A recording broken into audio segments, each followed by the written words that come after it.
పదాలు తెలియని పెదవులకు అమృతవాక్యం అమ్మ. సంతానలేమి సమస్యతో బాధపడుతున్న ప్రతి స్త్రీమూర్తి బాధను మేము అర్థం చేసుకోగలం. ఫెటినైన్. ఇప్పుడు షర్మిల గారు కూడా కాంగ్రెస్ పార్టీలోకి చేరడం జరిగింది. ఈ ప్రభావం వైసీపీ మీద ఎంతవరకు చూపుతుందంటారు? అదేవిధంగా రెడ్డి వర్గం ఓట్లు ఏమన్నా చీలి కాంగ్రెస్ పార్టీలోకి వెళ్ళే అవకాశం ఏముందంటారు?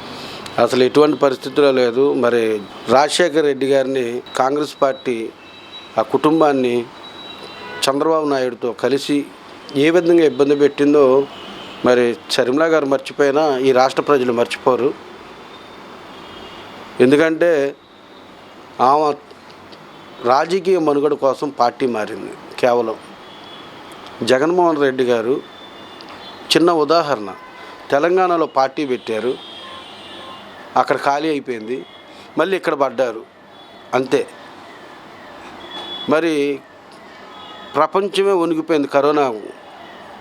జగన్మోహన్ రెడ్డి గారు కరోనా టైంలో కూడా ఈ యొక్క ఆంధ్ర రాష్ట్రంలోనే ఉన్నారు.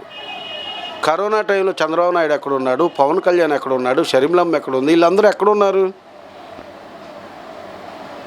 హైదరాబాదులో ఉండి వాళ్ళ ఇళ్లలో కూర్చున్నారు. కానీ జగన్మోహన్ రెడ్డి గారు అలా కాదు.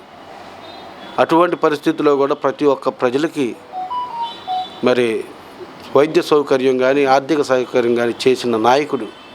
అటువంటి నాయకుడిని మనం మర్చిపోయే పరిస్థితి లేదు. కాబట్టి షర్మిల వచ్చినా ఇంకెవరు వచ్చినా సరే వైఎస్ఆర్ కాంగ్రెస్ పార్టీకి తిరుగులేదు. రెడ్లు ఓట్లు కాదు, ఏ ఓట్లు కూడా చేల్చలేరు. ఇక్కడ కులాలకు మధ్య జరిగేది కాదు, పేదవాడికి పెట్టుబడిదారులకు మధ్య జరిగే ఈ యుద్ధంలో మరి పేదవాడే గెలుస్తాడు. కాబట్టి రెడ్డోళ్ళకి టేస్తారు, కమ్మార టేస్తారు, ఎస్సీలు టేస్తారు, అది పరిస్థితి కాదు. జగన్మోహన్ రెడ్డి గారు ఎప్పుడైతే ముఖ్యమంత్రి అయ్యాడో అప్పుడే సామాజిక విప్లవం జరిగింది ఈ రాష్ట్రంలో. కాబట్టి ప్రతి ఒక్క కులం, ప్రతి ఒక్క వర్గం, ప్రతి ఒక్క మతం జగన్మోహన్ రెడ్డి గారికి దండుగా నిండుగా ఉన్నారని ఆశిస్తున్నాం. అదేవిధంగా షర్మిల గారు కూడా అంటున్నారు, రాహుల్ గాంధీ గారిని పీఎం చేయడమే మా నాన్న వైఎస్ఆర్ గారి కళ, నేను దాన్ని నెరవేర్చి చూపిస్తాను అని కూడా వ్యాఖ్యలు చేశారు. ఈ వ్యాఖ్యల ప్రభావం వైసీపీ మీద ఎంతవరకు చూపుతుందంటారు? ఏమీ పడదండి. ఎందుకంటే ఈ ఒక్క రాష్ట్రంలో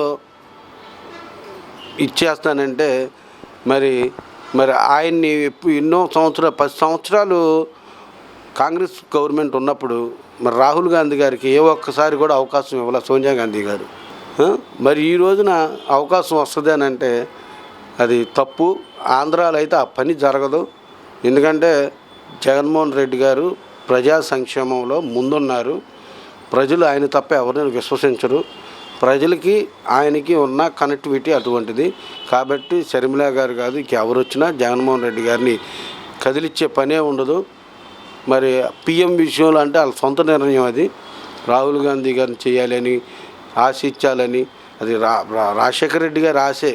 కానీ దానికి అనుగుణంగా కాంగ్రెస్ పార్టీ ఆ రోజు ప్రవర్తించలేదు. ఆ కుటుంబాన్ని ఎన్ని ఇబ్బందులు పడింది, కేసులు పెట్టి రోడ్ల మీద లాగి కుటుంబాన్ని ఎన్నో ఇబ్బందులు పెట్టారు. అవన్నీ జనాలు మర్చిపోలేదు. ఇంకా ప్రతి ఒక్కళ్ళకి తెలుసు. మరి షర్మిలమ్మ ఇప్పటికైనా తెలుసుకొని అన్నపంచాన్ని చేరాలి. కానీ ఇలా ఒక కుటుంబంలో ఉండి ఇలా చేయటం అది కరెక్ట్ కాదని నా అభిప్రాయం. వైఎస్ఆర్ గారి సెంటిమెంట్తో ఏమన్నా వర్కౌట్ అయ్యే ఛాన్స్ ఉందంటారా ఏపీ కాంగ్రెస్ పార్టీ? అసలు ఎప్పుడో మర్చిపోయారండి. కాంగ్రెస్ పార్టీలో ఆయన ఫోటోవే తీశారు. ఇంకా ఆయన్ని ఇచ్చేసేది ఉంది. మొన్న ఈ మధ్య తెలంగాణ ముఖ్యమంత్రి రేవంత్ రెడ్డి ఎన్నో తిట్లు తిట్టాడు రాజశేఖర రెడ్డి గారిని.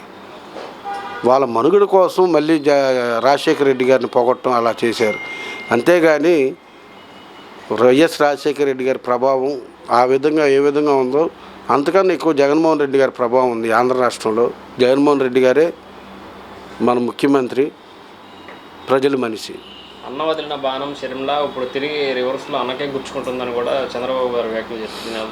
అన్నకు గుచ్చుకుంటుందో లేకపోతే వాళ్ళకే గుచ్చుకుంటుందో తర్వాత తెలిసిద్ది. జగన్మోహన్ రెడ్డి గారు ప్రజల మధ్య ఉన్న నాయకుడు. ఆ రోజున అన్నబాణం అని చెప్పి వచ్చిన మళ్ళీ అదే అన్నబాణం అని చెప్పి మరి ఎందుకు?